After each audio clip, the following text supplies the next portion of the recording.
Hello hi जुहार जेमा समले आज blog रे आपण मन को फिर तो स्वागत करछे। आज हैला शिवरात्रि पूजा आओ महाशिवरात्रि पूजा उपलक्षे आपण मन को बहुत बहुत शुभेच्छा शुभकामना। आज अच्छे आमर शिवरात्रि व्रत आओ एटा चंडी मांकर मंदिर के पहुँची आसिलु न। एटा मोर झियो गुटे संगे आ पचाड़े लमिछन 100 ରୁ 150 लोक तक पूरा भीड़ जमीछन आज बाबांकर दर्शन करवार लगी। आउ इटा आसीचु आमे काशेश्वर बाबांकर मंदिर आउ आज बोलसन शिवंकर दर्शन करवा निहाती दरकार।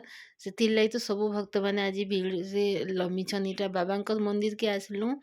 आउ देखुन इटा केते सारा भक्त तो लाइन लमिछन बोली कर एते टिके टिके भीड़ कमी करी अच्छी निहला किए कहा के भी पेला कुचार हो जासी आउ दर्शन भी भल भाव करी नहीं हुए।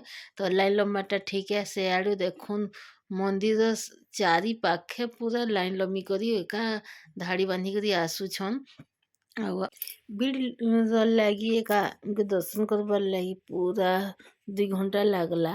आउ मंदिर आज दर्शन करवाटा एटा का तो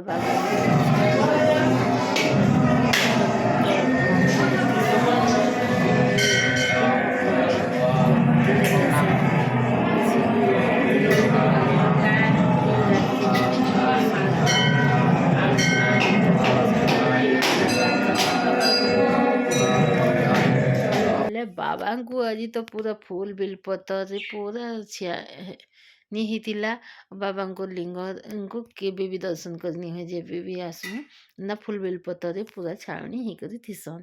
आउ आज तो एतकी थिला आज ब्लॉग जदि भल लगी बेले प्लीज लाइक कमेंट शेयर कर देबे आउ कमेंट कर जणाबे। तो आज ब्लॉग के इन रखी दूचे फिर गोटे नेक्स्ट ब्लॉग रे देखाबा आपण माँ पाखु मुझे विदाय नौचे।